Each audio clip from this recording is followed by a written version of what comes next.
యోహాను సువార్త ధ్యానాలు 18వ భాగాన్ని మనం ఈరోజు ధ్యానం చేద్దాం.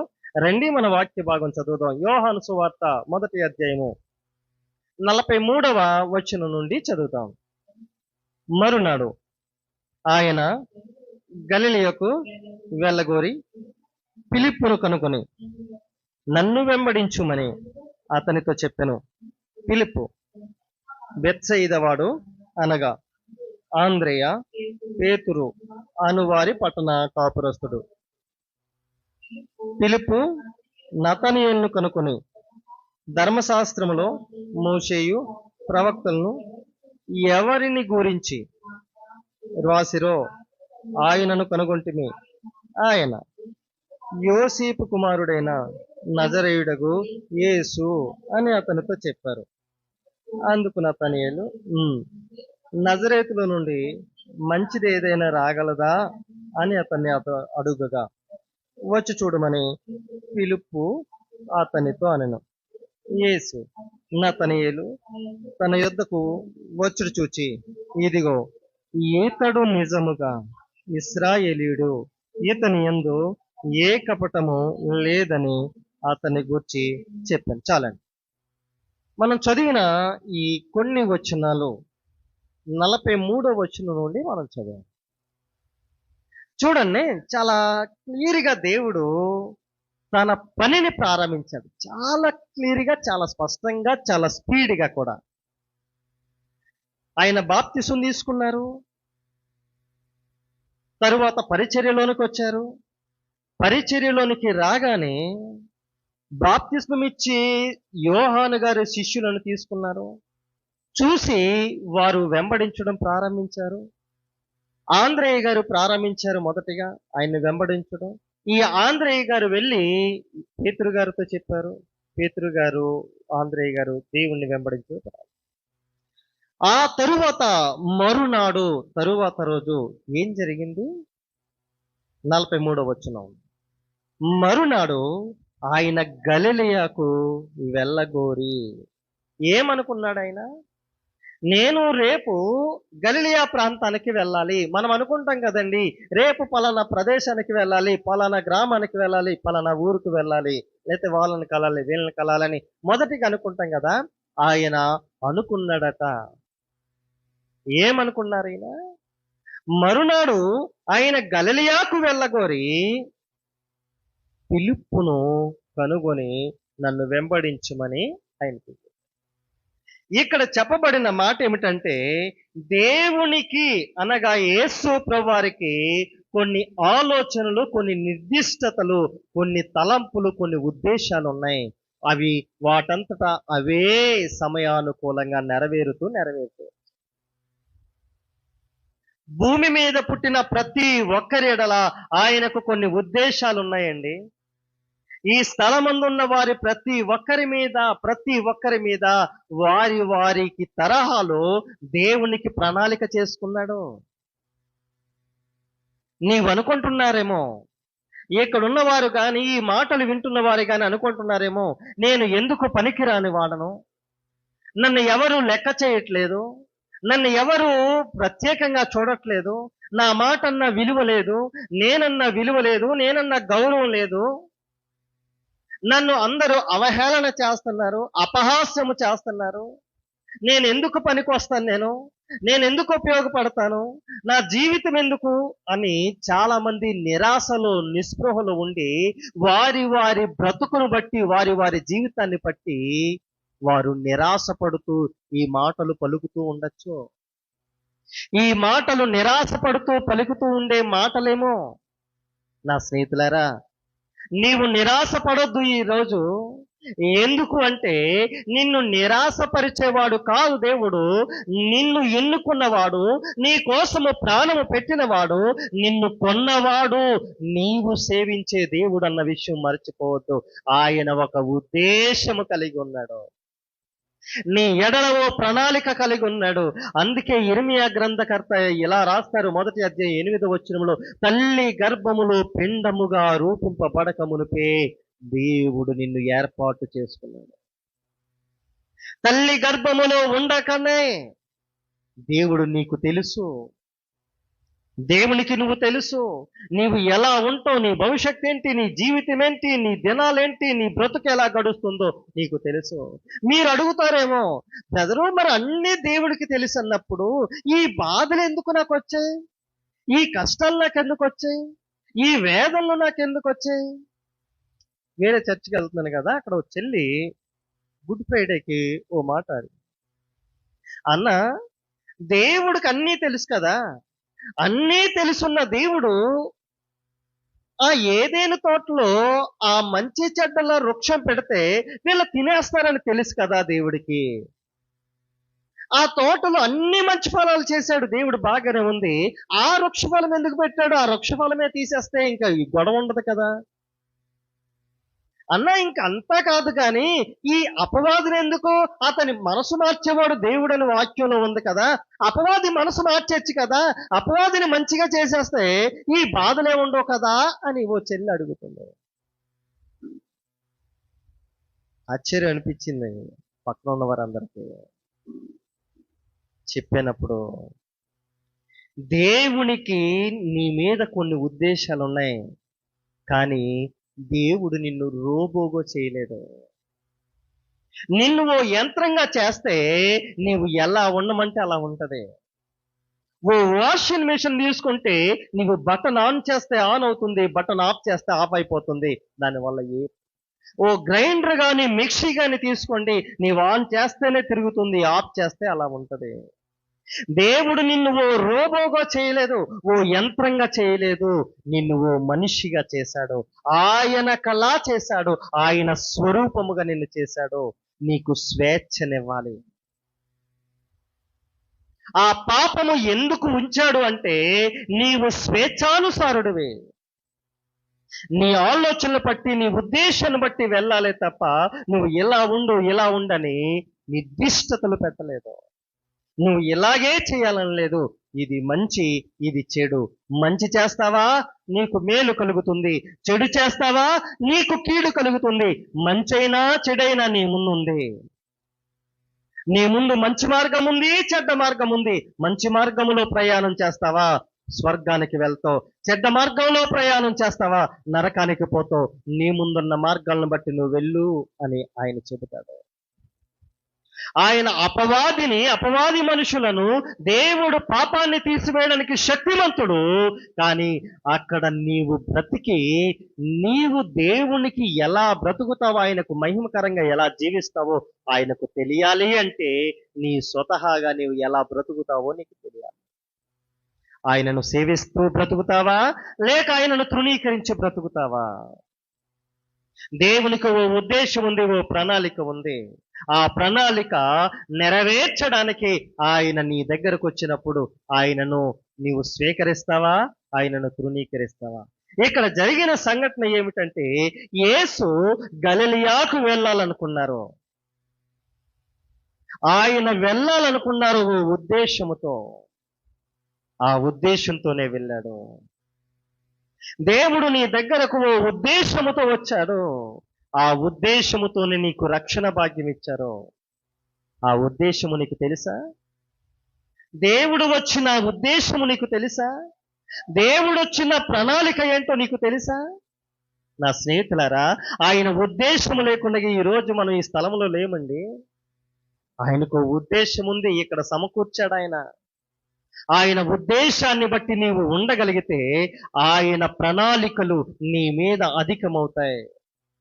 యెషయా గ్రంథకర్త ఏమంటాడంటే మనుషుని ఆలోచనల కన్నా దేవా యెహోవా నీ ఆలోచనలు, నీ తలంపులు ఆకాశము కన్నా ఎత్తైనవి అని మాట్లాడతారు ఆయన. మనుషుల ఎడల ఆయన ఆలోచనలు ఆకాశము కన్నా ఎత్తైనవంటండి. దేవుడు నీ మీద పెట్టుకున్న ఆలోచనలు, నీ మీద పెట్టుకున్న ఉద్దేశాలు సాధారణమైనవి కాదు, ఆషామాషివి కాదు, చాలా ఉన్నతమైనవి, చాలా ఎత్తైనవి. ఆ ఎత్తైన ఆలోచనలకు వెళ్ళక నీవు ఈ స్థాయిలోనే నీవు ఆలోచిస్తూ ఉంటావు. ఆయన ఒక ఉద్దేశముతో ఓ గ్రామం వెళ్ళాలనుకున్నాడు, గలిలయకు వెళ్ళాలనుకున్నాడు. ఆ గలిలయకు వెళ్ళాలనుకున్న యేసే దేవుడు నీ దగ్గరకు కూడా వెళ్ళాలనుకున్నాడు, నీ దగ్గరకు వచ్చాడు. ఆయన ఎందుకు వెళ్ళాలనుకున్నారు అంటే అక్కడ ఫిలిప్పు అనే ఒక వ్యక్తి ఉన్నాడు. ఆయన గురించి ఆ గలిలయ ప్రాంతానికి వెళ్ళాడు. ఈ యోర్దాను సరౌండింగ్ లో ఉన్నటువంటి ప్రాంతం నుండి గలిలయ ప్రాంతానికి ఎందుకు వెళ్ళాడంటే ఓ వ్యక్తిని పిలవడానికి వెళ్ళాడు. ఓ వ్యక్తితో మాట్లాడడానికి వెళ్ళాడు. ఏం జరిగింది? మరునాడు ఆయన గలిలయకు వెళ్ళగోరి ఫిలిప్పును కనుగొని నన్ను వెంబడింపుమని అతనితో చెప్పారు. ఈ మాటలు వింటున్న నా ప్రియమైన సోదరి, నా స్నేహితులారా, దేవుడు తన ఉద్దేశం ఏమిటి అంటే నీవు ఆయనకు కావాలంటే, నీవు ఆయనకు కావాలి. ఆయన పిలుపు నీకు వినపడిందా? ఆయన పిలుపు మనకు వినబడిందండి? ఆయన పిలుపును బట్టి మనం ఆయన దగ్గరకు వచ్చామా? ఆయన కొంతమందిని పిలిచాడు. రండి నన్ను వెంబడించండి అంటే, ప్రభు వచ్చేస్తాను, మా నాన్న చనిపోయాడు, వెళ్ళి పాతి పెట్టుకుని వచ్చేస్తాను. ఇంకొకరిని పిలిస్తే పంట పొలం ఉంది, ఆ పంట పొలాన్ని కొట్లలో కూర్చుకుని నేను వచ్చేస్తాను. మరొకరిని పిలిస్తే నేను పెళ్లి చేసుకోవాలి, పెళ్లి చేసుకుని వచ్చేస్తాను.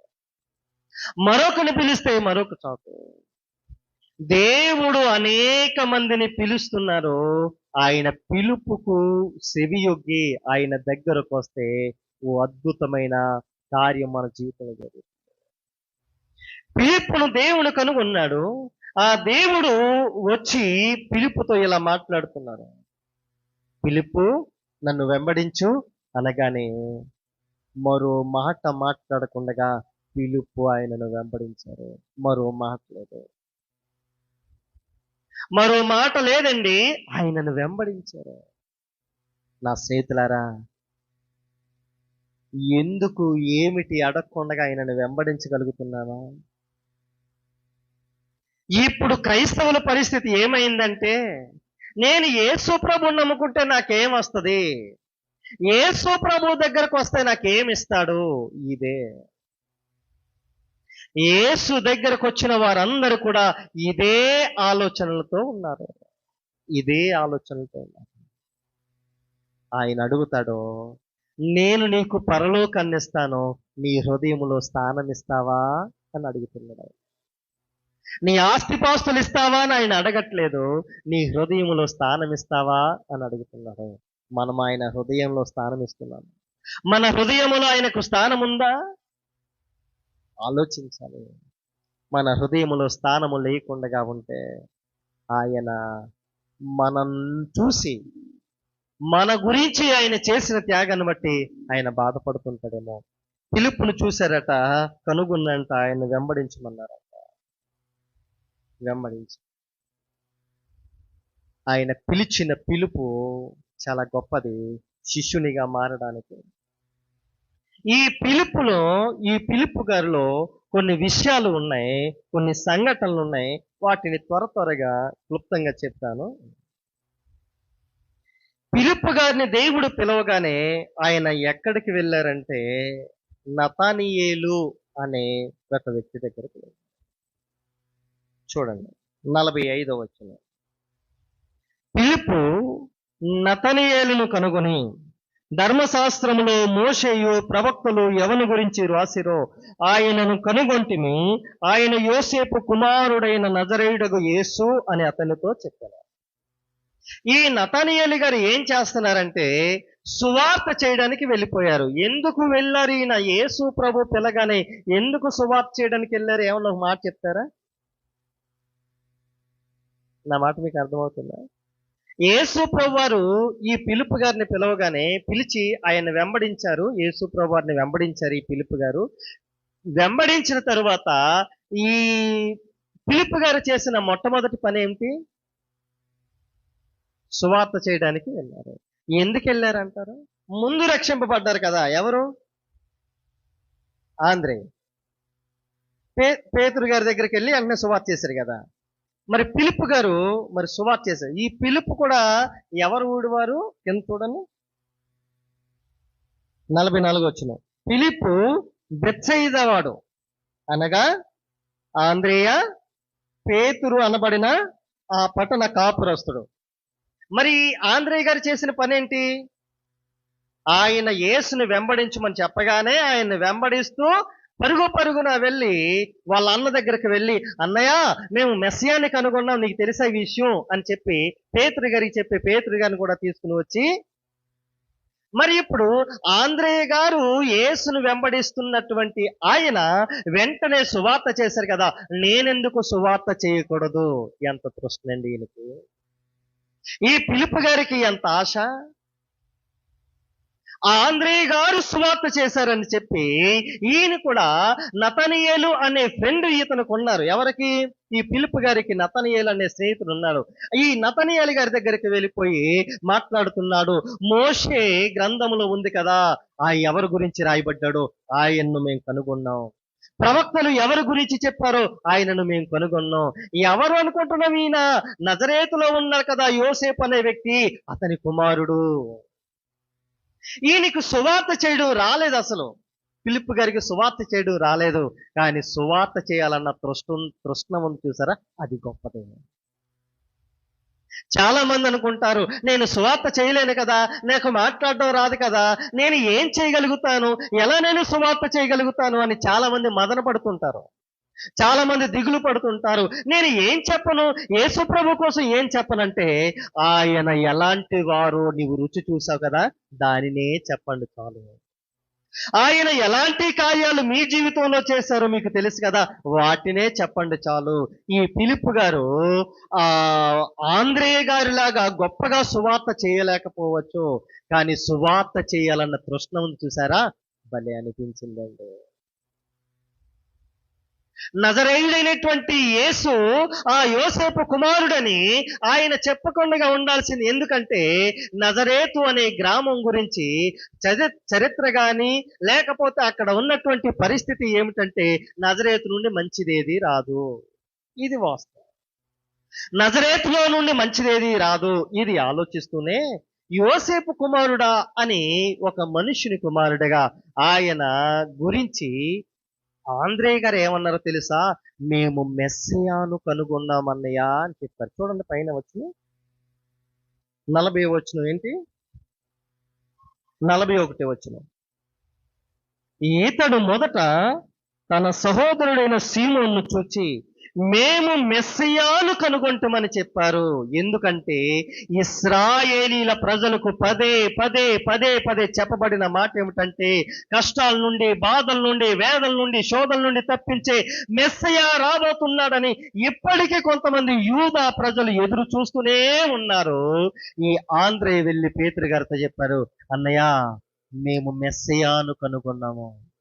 ఇక వెనకాల ఇక ప్రవక్తలు ఇలా చెప్పారు, మోషే ఇలా చెప్పాడు, ఏం చెప్పనవసరం లేదు, మేము మెస్సియాను కనుగొన్నామంటే అన్నిటికీ ఒకే ఒక పదం. ఈ స్థలం ముందుండి ఈ మాటలు వింటున్న నా ప్రియమైన సోదరి, నా స్నేహితులారా, నీవు సువార్త చేయాలనే తృష్ణ ఉంటే దేవుడు నీ జీవితంలో చేసిన కార్యాన్ని చెప్పు, దేవుడు ఎందుకు వచ్చాడో చెప్పు, ఆయన నీకు నీ రీతిగా అర్థమయ్యాడో ఆ మాటను చెప్పు. ఆ మాటే అతన్ని ప్రభు దగ్గరకు నడిపిస్తుంది. ఈయన సువార్త ఎలా చేసినా సరే ఆ నతనీయేలును దేవుని దగ్గరకు నడిపించింది. స్తోత్రం కలుగును గాక. అడుగుతున్నానండి, దేవుడు ఓ ఉద్దేశముతో, ఓ ప్రణాళికతోటి ఆ పిలుపు దగ్గరకు వెళ్ళినట్టుగానే నీ దగ్గరకు వచ్చాడు. ఆ పిలుపును పిలిచినట్టుగానే దేవుడు నిన్ను, నన్ను, మనందరినీ పిలిచాడు. ఆ పిలుపు గారిలాగా సువార్త చేయడానికి వెళ్తున్నామా? ఒకరికైనా మనము ప్రభు గురించి చెప్పగలుగుతున్నామా? ఒకరినైనా ప్రభు దగ్గరకు నడిపించగలుగుతున్నామా? ఆయన సువార్త ఎలా చేయనివ్వండి, అతనికి వచ్చింది చేశాడు ఈ పిలుపు గారు. కానీ ఓ వ్యక్తిని ప్రభు దగ్గరకు నడిపించాడండి ఆయన. ఆ నతనీయేలు గారిని ప్రభు దగ్గరకు నడిపించాడండి. ఎంత గొప్ప కార్యము! యేసును వెంబడించినటువంటి ఈ శిష్యుడు ఓ గొప్ప సువార్త చేసి ఎంత గొప్పగా మనుషులను సమకూరుస్తున్నారు, నశించిపోతున్న ఆత్మలను సమకూరుస్తున్నారు. ఓ గొప్ప సమూహముగా తయారు చేయడానికి గల కారణం ఏమిటి అంటే, యేసు ఉద్దేశంతో పిలిచాడు. యేసు ఉద్దేశంతో. ఈ ఫిలిప్పు గారు చేసిన మరో కార్యాన్ని చూపిస్తాను చూడండి. 12వ అధ్యాయం యోహాను సువార్త.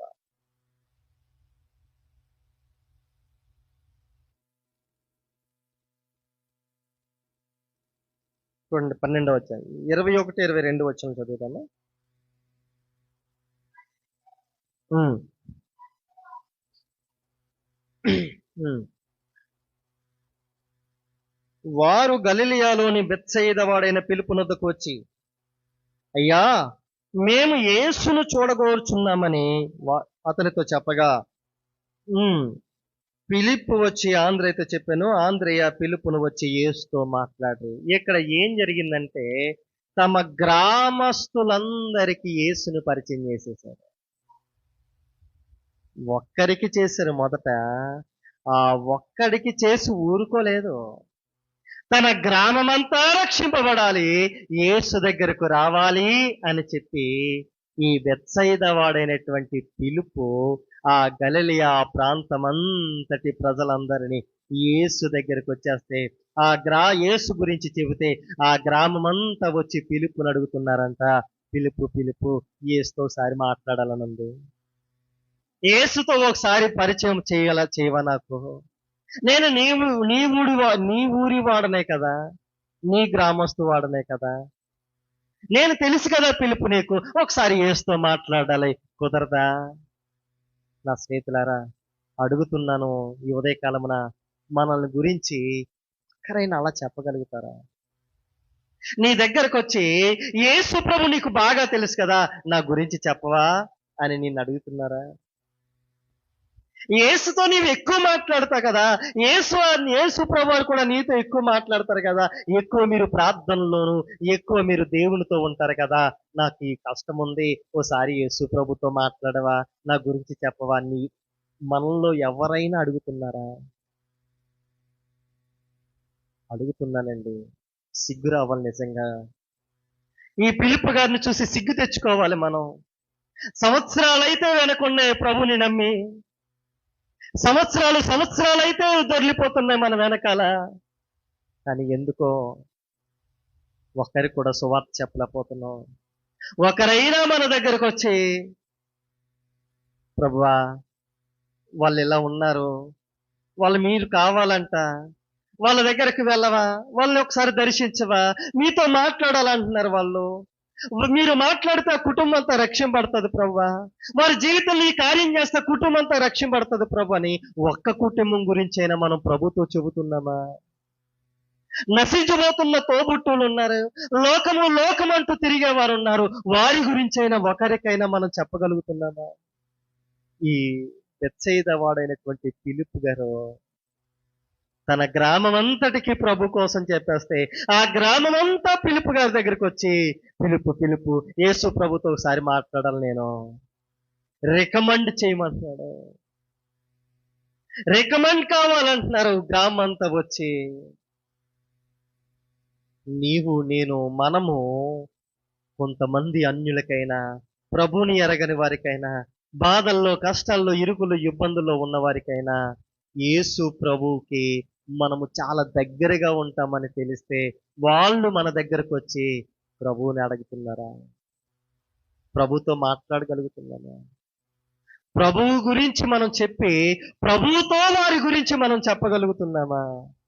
చెప్పలేకపోతే ఈ ఫిలిప్పు గారు చేసిన సేవ మనం చేయట్లేదు.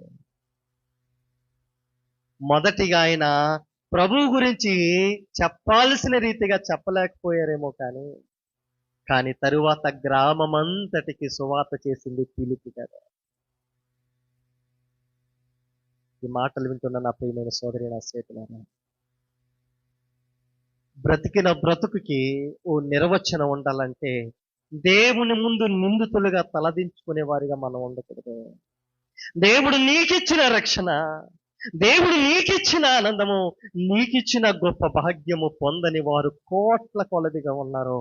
వారిని ఒక్కరినైనా ప్రభు దగ్గరకు నడిపిస్తే ఎంత బాగుంటుంది. ప్రభువా, నేను నా భార్యను రక్షించాను, ప్రభువా నా బిడ్డలను నేను రక్షించుకున్నాను, ప్రభువా నా తోబుట్టుని నా భర్తను నేను రక్షించుకున్నాను అని ఎంతమంది చెప్పగలుగుతాం? ప్రభువా, నా తోబుట్టువులు నశించిపోతున్నారయ్యా, నా కొలీగ్స్ పాడైపోతున్నారు, నా పని చేసే చోట ఎంతో మంది ఉన్నారు, వారిని రక్షించలేకపోతున్నానన్న తృష్ణ మనలో ఉందా? వారిలో ఒకరినైనా రక్షించారని దేవుని ముందు నిందారహితులుగా మనం నిలబడగలుగుతున్నామా? అడుగుతున్నానండి. మనం బల్లను తీసుకుంటున్నాం, ప్రభువా నాకు ఇచ్చిన రక్షణ ఇంత గొప్పది అని ఆయనను ఆరాధించగలుగుతున్నాం, ఆయనను కీర్తించగలుగుతున్నాం, సేవించగలుగుతున్నాం, బాగానే ఉంది. మనకున్న ఈ రక్షణ, రక్షణ లేకుండగా నిమిషానికి నలుగురు చొప్పున చచ్చిపోతున్నారే, వారి పరిస్థితి ఏంటి? జీవిస్తూ మట్టుకు జీవించేస్తున్నారు కానీ సరిగ్గా బతకట్లేదే. మనము సరిగ్గా బ్రతికి కదా వారికి చూపించాలి. ఈ పిలుపు సువార్త వీరునిగా మారిపోయారు ఆయన. దేవునికి ఒక గ్రామాన్ని బహుమతిగా ఇచ్చే రీతిగా ఈ పిలుపు మారిపోయారండి. నీవు నేను దేవునికి ఏ బహుమానం ఇస్తున్నావు?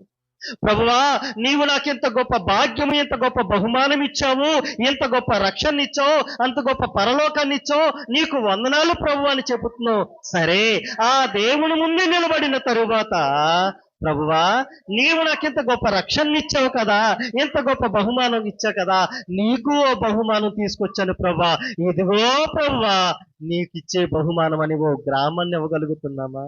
ఓ ఆత్మని ఇవ్వగలుగుతున్నామా?